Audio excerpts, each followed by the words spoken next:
Oggi prepariamo una ricetta veloce, gustosa e shue shue per chi non ha tempo di dedicare troppo tempo alla cucina. Prepariamo un gustosissimo sauté di cozze e vongole, bello piccante, bello colorato per i vari ingredienti. Però prima di tutto questo, sigla!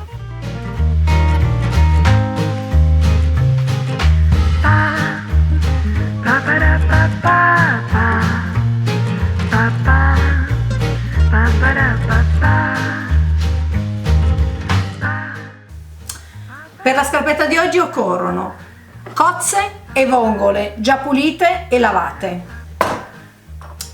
una testa d'aglio sbucciata fresca con del peperoncino bello piccante, una bella manciata abbondante di prezzemolo fresco e il nostro immancabile olio extravergine d'oliva. Incominciamo a preparare queste gustosissime cozze e vongole. Incominciamo a oliare la nostra padella, ecco qui con sempre il nostro olio super extravergine italiano, e mettiamo a soffriggere un aglio.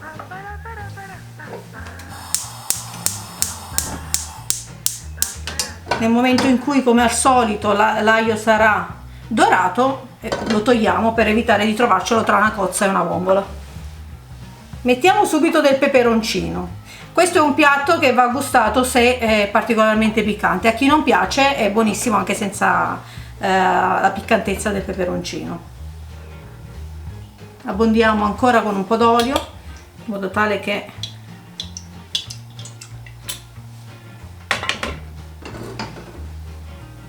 allora, sempre le ricette che vi propongo sono da poter fare sia senza pasta che anche con la pasta. A questa ricetta eventualmente si possono aggiungere anche dei pomodorini freschi, in modo tale che il sugo, invece di farlo in bianco, lo facciamo col pomodoro. Però stasera la ricetta che vi propongo è proprio bianca. Allora, l'olio sta arrivando a temperatura, l'aglio comincia a dorarsi, per cui prima di inserire i frutti di mare lo copriamo, perché magari il peperoncino rilascia un po' d'acqua, può far schizzare un po' d'olio. Vi descrivo brevemente come ho preparato queste cozze e vongole.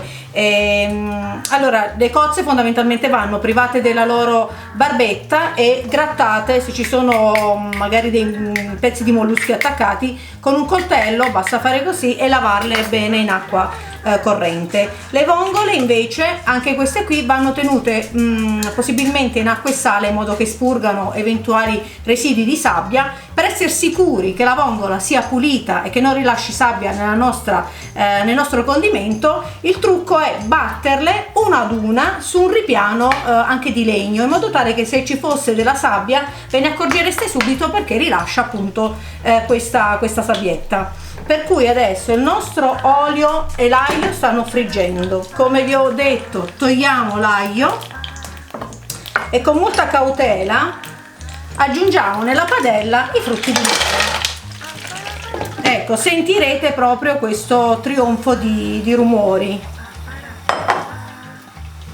Questo è un piatto velocissimo. Nel momento in cui i frutti di mare si apriranno, diciamo che è già pronto per essere impiattato. Accorgimenti: non aggiungiamo del sale, perché i frutti di mare sono già salati di loro, per cui anche le vongole, essendo state in acqua e sale a spurgare, hanno già trattenuto del sale, per cui non andiamo a caricare di sale la nostra ricetta. Ecco, adesso che si cominceranno a schiudere, lasceranno l'acqua di mare, per cui si formerà questo sughetto gustosissimo, e dopo vi farò vedere insieme al pane come si presenta. Diamo un'occhiata che punto sono le nostre cozze e le nostre vongole.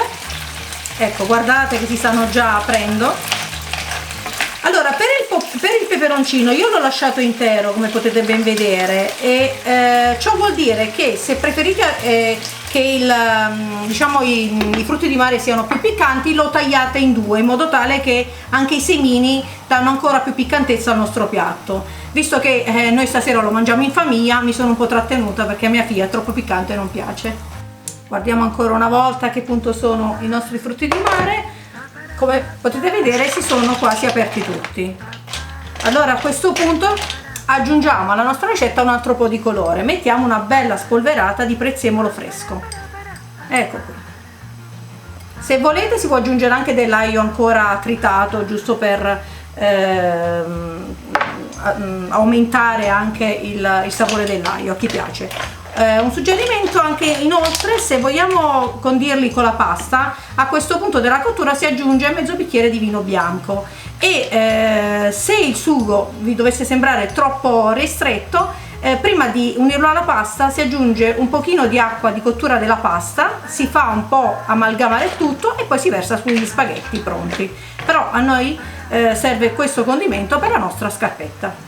Allora, ormai le nostre cozze, le nostre vongole si sono aperte tutte, il condimento si sta un po' rapprendendo. Guardate che bei colori con il prezzemolo e il peperoncino, questi sono proprio tipici colori della nostra bellissima Italia, per cui vedrete, rimarrete proprio contenti. Allora, il nostro sauté di cozze e vongole è pronto, spegniamo e siamo pronti per impiattare. Allora, oggi ho cambiato il tipo di pane scelto, ne ho preso uno sempre dotato di molta mollica morbida all'interno, quindi pronto per accogliere il nostro condimento, però è più croccante, per cui sul tipo di pane potete sbizzarrirvi. Quello che vi consiglio è, appunto, come vi ho detto anche nelle scorse puntate, di avere un pane che facilmente assorbe i vari condimenti che vi propongo. Questo pane, se preferite, potete anche abbrustolirlo e renderlo proprio come una bruschetta vera e propria. Allora,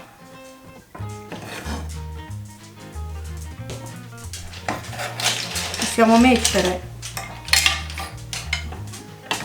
anche un po' di sughetto sul pane, lo imbediamo e ci appoggiamo su i nostri frutti di mare. Mi spiace che non possiate sentire il profumo, proprio buonissimo. Con questo potete scegliere anche altri tipi di frutti di mare, potete prendere anche i lupini, potete prendere i fasolari, quello che più vi piace. Perfetto. Il piatto si presenta in questo modo. Per la nostra scarpetta di questa sera ho pensato di abbinare un buonissimo vino campano. Ho scelto il Grego di Tufo, è un vino bianco da gustare freddo e per i piatti prevalentemente di pesce. Buona scarpetta a tutti. Ottimo, se vi è piaciuta la scarpetta cliccate su Rosetta.